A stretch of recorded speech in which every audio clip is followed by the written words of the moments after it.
Bonjour, nous approchons du 9 Av, jour où nous allons réciter des keynotes, des élégies, en commémoration de la destruction du temple de Jérusalem par les Babyloniens il y a environ 2600 ans, et ensuite par les Romains il y a près de 2000 ans. Dans le rite ashkénaze du moins, il est coutume d'ajouter des keynotes en souvenir des événements qui ont pu se passer durant l'exil, comme cette kina qui commence par Mi'iten Roshi Mayim Ve'eni Mekor Nozlai, ce qui signifie ma tête et mes yeux devraient se transformer en fontaine pour pleurer ces événements. Il s'agit en l'occurrence des croisades qui ont détruit les communautés mères d'Allemagne, qui étaient celles de Spire, Worms et Mayence, et donc qui ont été détruites par ces croisades en l'an 4856. C'est pour ça qu'on les appelle Xerot Tatnu, en référence à cette année hébraïque qui correspond à l'an 1096 de notre ère. Concernant des événements plus récents, il y a des éditions de livres de Tisha B'Av qui ajoutent des keynotes en mémoire à la Shoah, comme celle composée par le Rav Shmuel Vosner, célèbre Rav de Bnei Brak, décédé il y a 10 ans. Encore plus proche de nous, un païtan israélien, Igal Harosh, a composé Kinat Be'eri, du nom de ce kibbutz massacré par le Hamas le 7 octobre. Et celle-ci commence par le mot Echa, que l'on retrouve tout au long de la Kina, et qui renvoie évidemment aux lamentations que nous récitons le 9 Av. Mais dans cette vidéo, je voudrais parler plus longuement de la Kina, intitulée Sha'alis Rufa Ba'esh, qui est dite dans le rite ashkénaze vers la fin des keynotes. Celle-ci est composée sur le modèle des keynotes qui l'entourent, qui sont dites pour exprimer la nostalgie que l'on a de Tzion.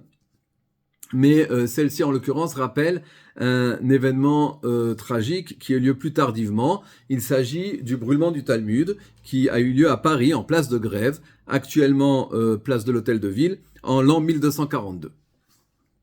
Cette kina a été composée par un étudiant talmudique qui se trouvait alors dans la yeshiva de Rabbi Yechiel de Paris et qui se nommait Meir de Rothenburg. Pour l'anecdote, sans entrer dans des considérations inquiétantes au vu de l'actualité que nous vivons, l'an 1242, c'était il y a 783 ans. Et je vous invite à calculer la gematria, la valeur numérique de Talmud Ba'esh, qui veut dire le Talmud dans le feu, et vous aurez compris que l'on retrouve ce nombre de 783. Alors restons positifs et disons que s'il y a là un signe, ce sera celui du renouveau, la Torah étant, comme nous le savons, comparée au feu. Alors je ne vais pas rentrer trop dans les détails de l'histoire de cette autodafé. On trouve sur le web des résumés des événements qui ont conduit à ce bûcher de 24 charretés de parchemins sacrés, comprenant selon certaines sources 1200 ouvrages, chiffre considérable si l'on considère que ces livres étaient bien entendu manuscrits. Rappelons juste les faits basiques. Le personnage à l'origine du procès était un juif converti au catholicisme du nom de Nicolas Donin, qui dénonça les prétendus blasphèmes talmudiques au vu des chrétiens au pape Grégoire IX, qui demanda aux royaumes occidentaux à ce que le Talmud soit jugé.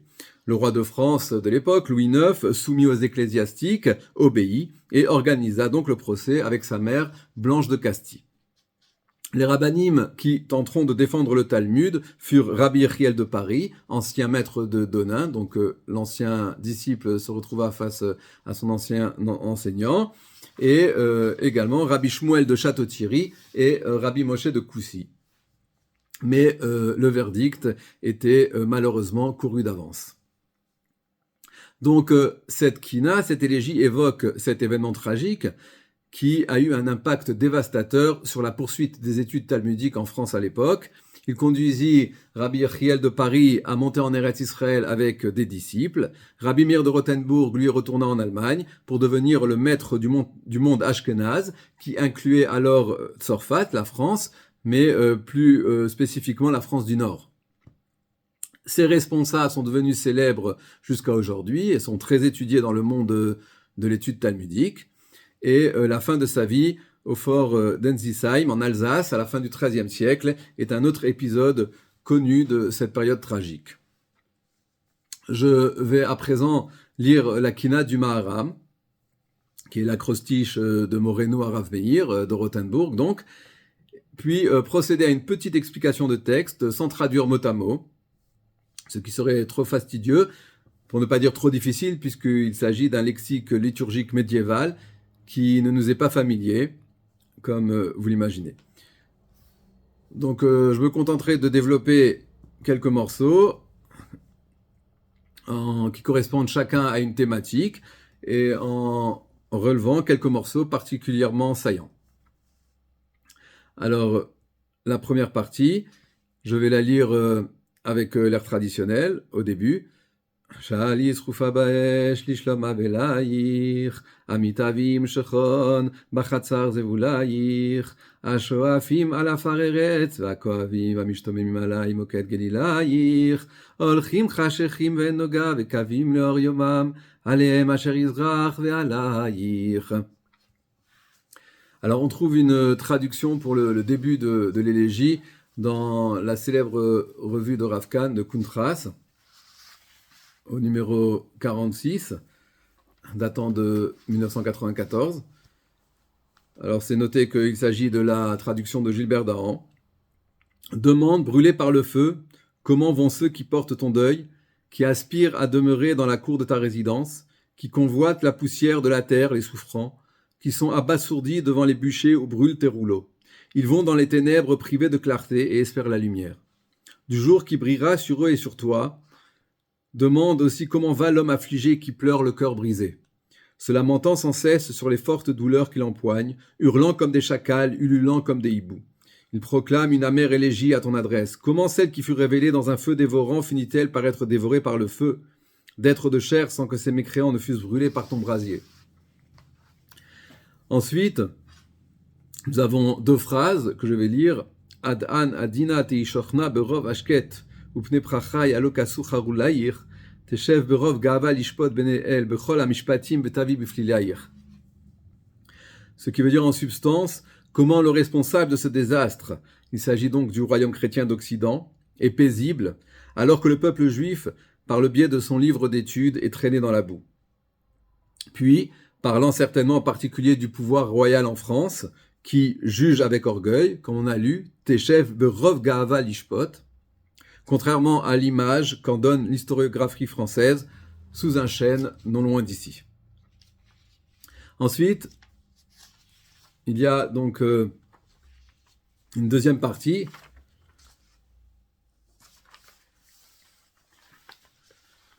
que je ne vais pas lire, sauf une phrase vers la fin de cette partie. Chodesh lishi veukshar arvi leashrit chemdater vechol yofi kelilayir, qui fait référence donc à la période où s'est passé l'événement, donc au troisième mois et quatrième.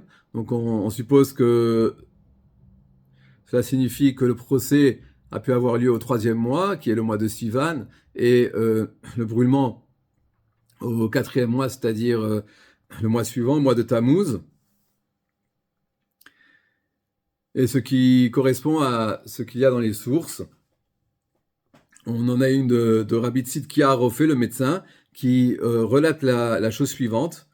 J'ai entendu de mes maîtres qu'un questionnement céleste a été effectué par voie de rêve, et la réponse fut « Ceci est le décret de la Torah ». En hébreu, « Zot Rukata Torah ». Et c'est en référence au premier mot de la paracha, de la section shabbatique, qui avait été lue le lendemain du brûlement. Donc, qui avait eu lieu, il semble, un vendredi. Alors, dans cette seconde partie, l'auteur s'adresse à la Torah et indirectement à Dieu, et il exprime sa stupéfaction face au sort qui a été ainsi réservé à la loi sacrée. On sent même une certaine ironie malheureuse qui peut s'apparenter à un cri d'incompréhension face à cette punition divine, car, comme le veut la tradition juive, aucun malheur n'arrive sans lien avec le comportement du peuple. Il écrit « Je demanderai à Moshe et à Aaron, y a-t-il une nouvelle loi expliquant le brûlement de tes rouleaux ?» Et si on la remet dans le contexte médiéval, on peut en sentir toute l'amertume. Ensuite, il y a une autre partie où Meir de Rothenburg va évoquer les conséquences tragiques de cet événement sur la communauté, en particulier les étudiants talmudiques de France. Il va évoquer les conséquences psychologiques quand il va dire Ve'er yerav lechiki achol, comment je pourrais trouver encore agréable les aliments que je vais consommer. Lorsqu'il dit Lo eshma'od le kol sharim vesharot, je ne pourrai plus écouter la voix des musiciens. Et les conséquences démographiques, le départ des maîtres et de leurs élèves. Il dit Vani que shakul ve galmud nisharti levad, et moi, délaissé, isolé, je suis resté seul.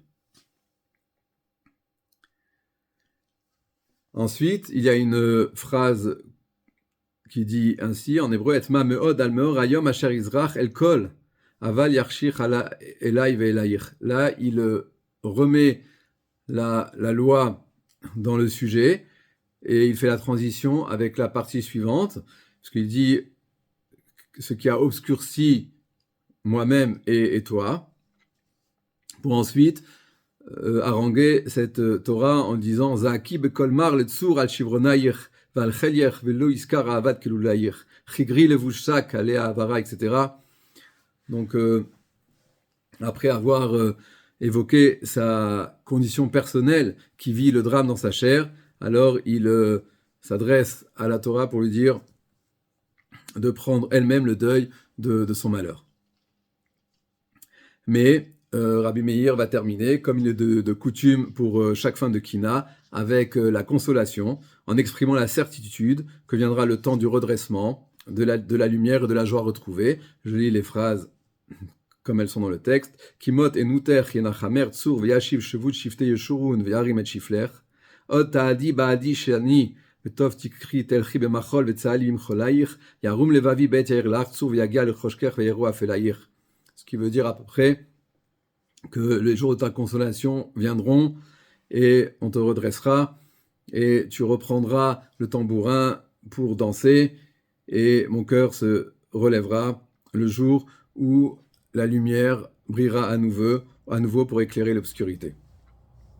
Et j'ai pu, en tant qu'ancien élève de la rue Pavée, entendre en effet plusieurs fois que ce foyer d'études avait pris place à quelques encablures de l'endroit où cette tragédie avait eu lieu près de 7 siècles auparavant. Voilà, merci d'avance pour vos likes qui m'encourageront à vous proposer d'autres remises en contexte permettant de mieux situer et appréhender des textes liturgiques ou d'études. À bientôt.